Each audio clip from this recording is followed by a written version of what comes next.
Hello student, today we started a new chapter of business studies of class 12, that is planning. In this chapter we discuss about the meaning of planning, importance of planning, features of planning and limitations of planning. These are some basic topics we started in part 1. Let me start it.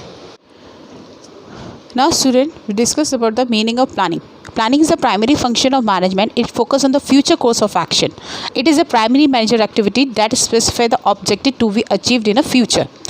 So this is the meaning of planning. Now we discuss about definition. Planning is an intellectual process, conscious determination of course of action, the having of decision on purpose, facts and consider estimates.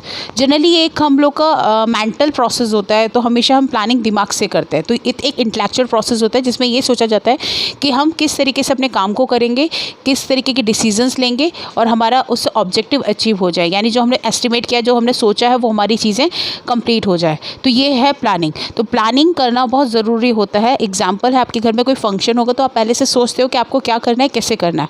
तो ये चीज़ planning है. तो planning foremost important function of management. Now in this slide we discuss about the importance of planning. Actually planning provides direction. ये हमें direction देती है, हमें बताती है कि हमें किस तरीके के एक्शंस को काम करना है, किस तरीके से हम ऑब्जेक्टिव को अचीव कर सकते हैं. सेकंड है, planning reduces the risk of uncertainty. अगर हम लोग प्लानिंग बहुत अच्छी करेंगे तो हमारे पास जो चांसेस है, जो हमारे साथ प्रॉब्लम्स आ सकती है अचानक से, उन सब चीज़ों को रिड्यूस करती है. थर्ड है, planning reduces overlapping and wasteful activities. यानी जितनी भी हमारे पास अगर हम प्लानिंग करते हैं तो जो एक्टिविटीज़ हमारी गलत हो जाती है, जैसे कॉस्ट बढ़ जाती है या मूवमेंट्स फालतू के होते हैं या हम लोग वेस्टेज करते हैं, तो वो सब चीज़ें रिड्यूस हो सकती है प्लानिंग के through. Planning promotes innovative ideas. Planning से हमारे दिमाग में बहुत इनोवेटिव आइडियाज़ आते हैं, जैसे अपॉर्चुनिटीज़ गेन मिलती है, हम लोग को ग्रोथ मिल सकती है, पॉसिबिलिटी मिल सकती है बिजनेस को. तो अलग अलग तरीके के आइडियाज़ जनरेट होते हैं प्लानिंग से. Next, planning facilitates decision making. Planning से हम डिसीजन बहुत अच्छा ले सकते हैं. अगर हमने प्लान कुछ किया है, हम उस तरीके से काम करना चाहते हैं, तो डिसीजन में बहुत हेल्प मिलती है. Next, planning establish standard for controlling. अगर हम प्लान करके चलते हैं तो कंट्रोलिंग करने में बहुत ईजी रहता है. अगर कंट्रोलिंग होगी तो प्लानिंग होगी, प्लानिंग होगी तो कंट्रोलिंग. तो एक तरीके से स्टैंडर्ड बना के दिया जाता है कंट्रोल पर्पस के लिए, क्योंकि कंट्रोल में हम लोग क्या करते हैं, एक्चुअल परफॉर्मेंस को मेजर किया जाता है. तो ये 6 पॉइंट्स इसके इम्पोर्टेंस के हैं. Now students, we discuss about the feature of planning. Actually feature से मतलब होता है कि प्लानिंग में एक्चुअल होता क्या है. सबसे पहला पॉइंट है, planning focus on achieving objectives. हम लोग यहाँ पे जो डिस्कस करते हैं, ऑब्जेक्टिव को अचीव करने पे ज़्यादा फोकस करते हैं. प्लानिंग की भी इसीलिए जाती है कि हमारी जो फर्म के हमने टारगेट सोचे हुए उसको अचीव कर पाए. किसके थ्रू? प्लान्स के थ्रू.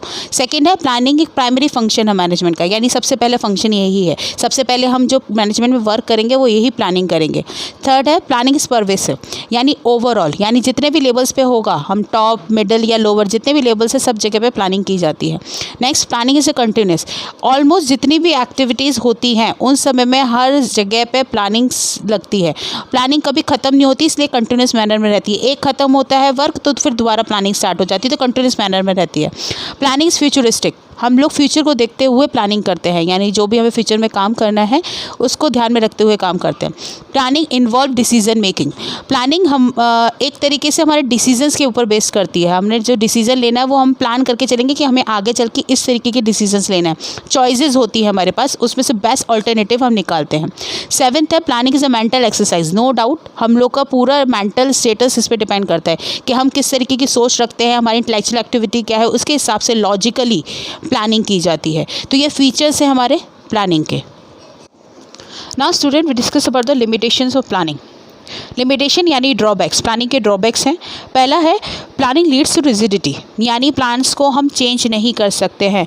हम ये बोले कि फ्लैक्सिबल नेचर के प्लान्स नहीं होते, क्योंकि स्पेसिफिक कंडीशन के लिए जो प्लानिंग की जा सकती है वो हर बार चेंज नहीं कर सकते हम. जैसे कि अगर सेल्स मैनेजर ने कोई सेल्स की स्ट्रैटेजीज़ बनाई है तो वो चालू रहेगी, हम उसमें कोई चेंजेस या कोई परसेंटेज डाउन करना चाहे या कुछ और तरीके की चीज़ें चेंजेस करना चाहे वो नहीं कर सकते हैं.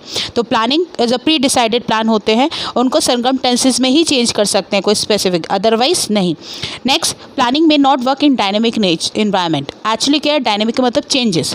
इन्वायरमेंट हमेशा चेंज होता रहता है, तो इसमें प्लानिंग कभी कभी हमारी फेल हो जाती है. जैसे इकोनॉमिक पॉलिसीज़ आ गई तो प्लानिंग फेल हो जाएगी, पॉलिटिकल कंडीशन कोई प्रॉब्लम हो गई तो फेल हो सकती है, नेचुरल कैलामिटीज़ आ गई तो फेल हो जाती है.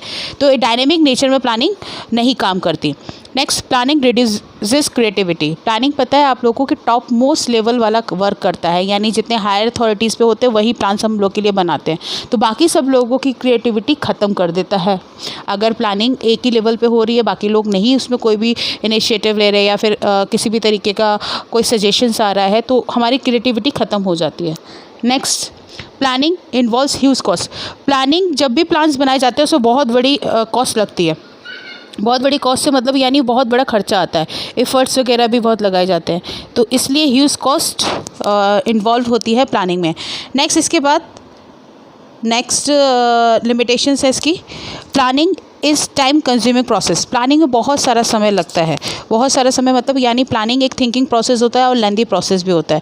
इसमें हमें एक्शन रिएक्शन जो भी करने, तो बहुत सोच समझ के हमें हर चीज़ों को, डाटा को कलेक्ट करना पड़ता है, एनालाइज करते हैं, फिर उसे इंटरप्रेट करने की कोशिश करते हैं। Planning does not guarantee success. ज़रूरी नहीं है हम अगर प्लानिंग से कोई काम कर रहे हैं तो हमें सक्सेस मिल जाए, कोई गारंटी नहीं होती। तो आप जैसे मैंने प्लानिंग की थी कि मुझे ऐसे ऐसे काम करना है, मैंने अपने लिए टारगेट सेट करके रखे थे, मुझे इतना टारगेट को अचीव करना है, लेकिन एकदम से रैंडमली कोई पॉलिटिकली इशू हो गया, तो क्या होगा, मैं टारगेट अचीव नहीं कर पाई ना। तो इसकी वजह से प्लानिंग को बोला सकता है कि planning is not a guarantee of success. ज़रूरी नहीं है मैंने प्लान करके हर चीज़ करी तो मुझे सक्सेस मिल जाए। तो ये कुछ पॉइंट्स हैं जो ड्रॉबैक्स बताती हैं प्लानिंग के। इसमें हर एक ड्रॉबैक अपने में वैल्यू रखता है, क्योंकि किसी भी चीज़ के एस्पेक्ट्स अच्छे हैं तो बुरे भी हैं।